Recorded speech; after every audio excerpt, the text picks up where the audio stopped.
And welcome to the podcast, episode 8, where today we're going to be discussing like-mindedness. Like-mindedness is, it says it in the name. Like-mindedness is where everyone thinks relatively the same, or maybe even completely the same. Like-mindedness is extremely popular, especially today. And, it always has been, but especially today where it's extremely hard to come up with an original idea, like-mindedness has become more popular as, people become or have more original ideas. And that's the really short version of why it's popular. The reason why it's popular is because it's really hard to come up with an original idea. Now, obviously, there are different ways to count an original idea. Some people would say, "Oh, you have to patent it first," or "Oh, you have to make it happen first." But with me, it's just you thought of it, and if no one else thought of it, that's an original idea. Now, there are a lot of people that, strive not to have a mind like other people. And I say some because a lot of people just, they don't care. They just, they take a look at someone else's work and say, "Oh, I like that. I'm going to use it as an outline." Those people are called Chinese car makers. But anyway, now obviously it's quite hard to know if you have an original idea, especially if the person who had, like, let's say you've come up with an idea and someone's already done it, but they haven't brought it out to the public. So obviously you don't know that someone else has already come up with this creation or, just idea. And you say, or you make it happen. Let's say it's a book idea or like a movie idea or just something. Let's just say it's a book. And this other person who came up with the original idea first says, "Dang, I should have made that book mine when I could, because, well, this other person that essentially stole my idea, well, he got a lot of money off of his book." But we're just putting that into a scenario where the book becomes extremely popular.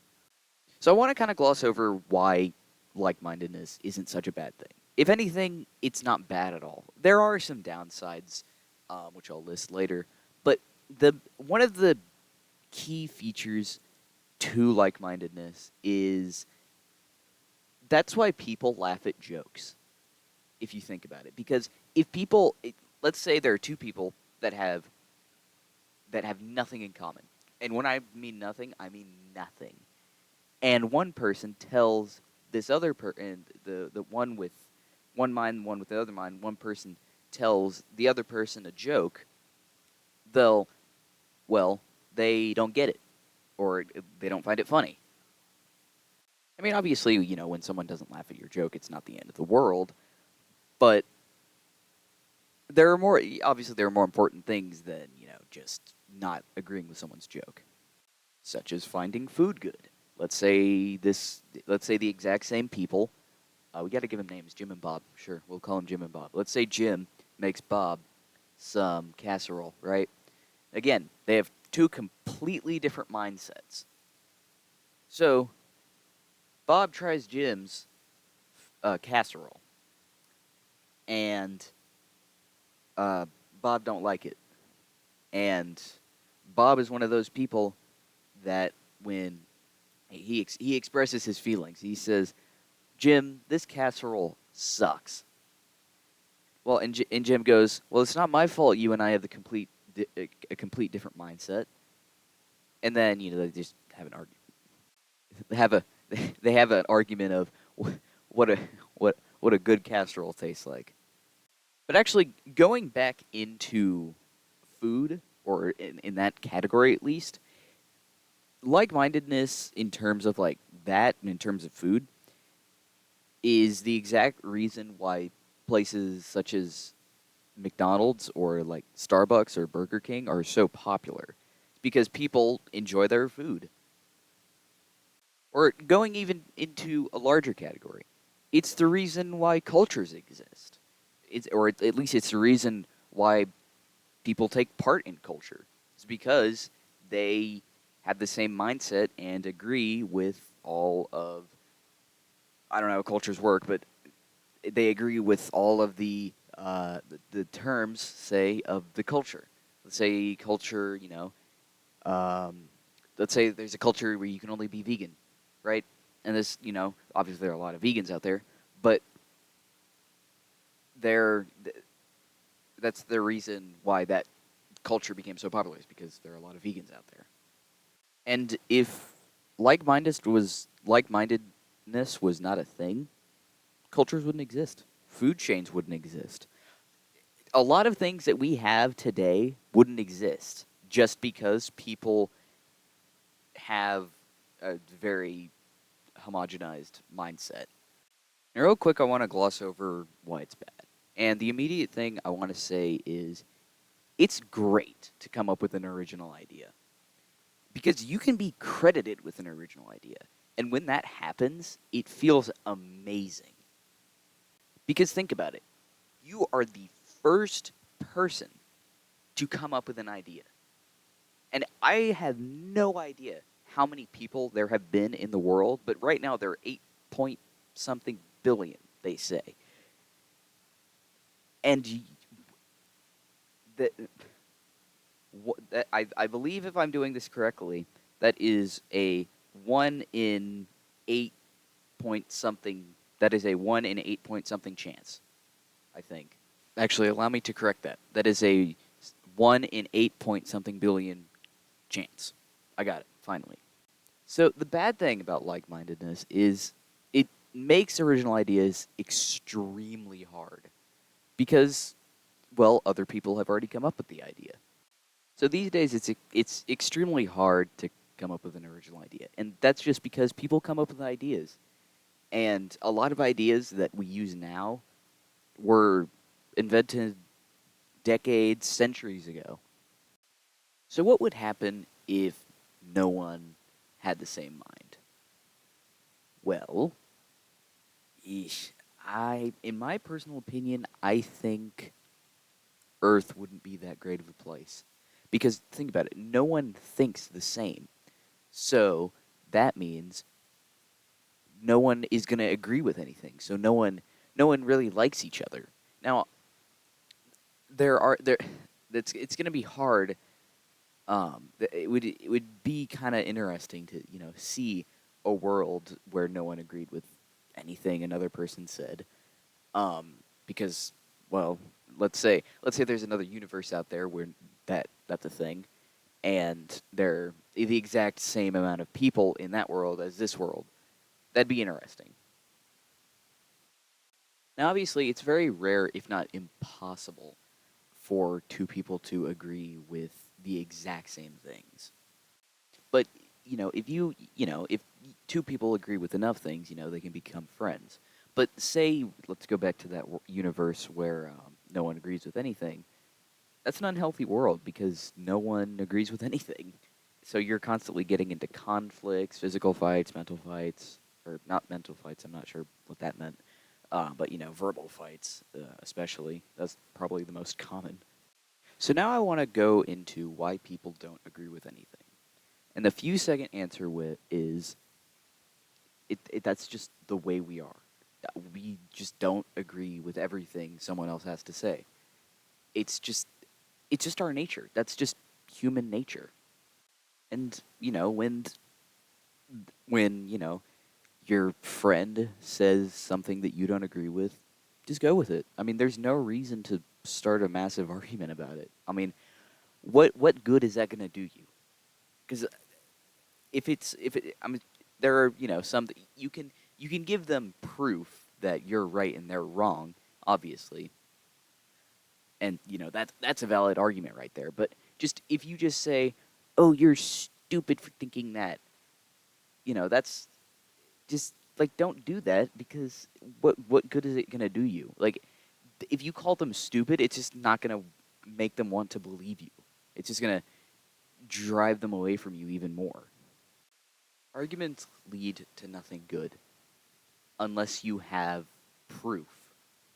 If you're just saying you're wrong and you're just giving no evidence that you're wrong, you're just saying you're wrong because I'm right. And that happens quite a bit. That's ridiculous. That's idiotic.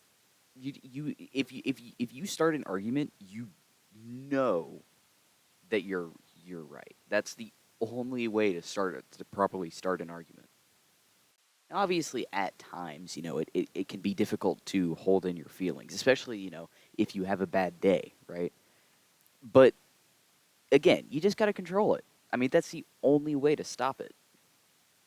And if like-mindedness wasn't a thing, we'd be in arguments all the time because people wouldn't agree with as many things, or if not nothing. We wouldn't agree with anything. We would constantly be saying, I think the Starbucks should be placed on 14th Street, or I think the Starbucks should be placed on 15th Street. There are two people, arguing about, where the Starbucks should be placed, even though it's obvious it should be placed on 16th Street. I don't know where I'm going with that. But you know what I mean. It's you have to have a valid reason on why the Starbucks should be placed where it's going to be placed, in a manner of speaking. So, what is this? What does like-mindedness lead to? I don't know. I genuinely don't know. I mean, it's just kind of an unforeseeable future. I doubt it will change much of anything because I mean, it's been around for so long and it's changed not that much. So I doubt that it will change any more. It'll probably change a little bit in a few years, maybe, or at least like maybe over several decades, obviously. But I don't know. I can't really tell of how this will go. I doubt it'll be bad. It, in fact, I'm pretty sure it won't because it's not something that needs to be worried about. But in my personal opinion, it's best to think a bit differently. You don't have to think completely differently because sometimes, the majority can be right. But if you have, obviously, like if you have solid evidence of something, then just go with it. Like you don't have to go with whatever the majority is saying.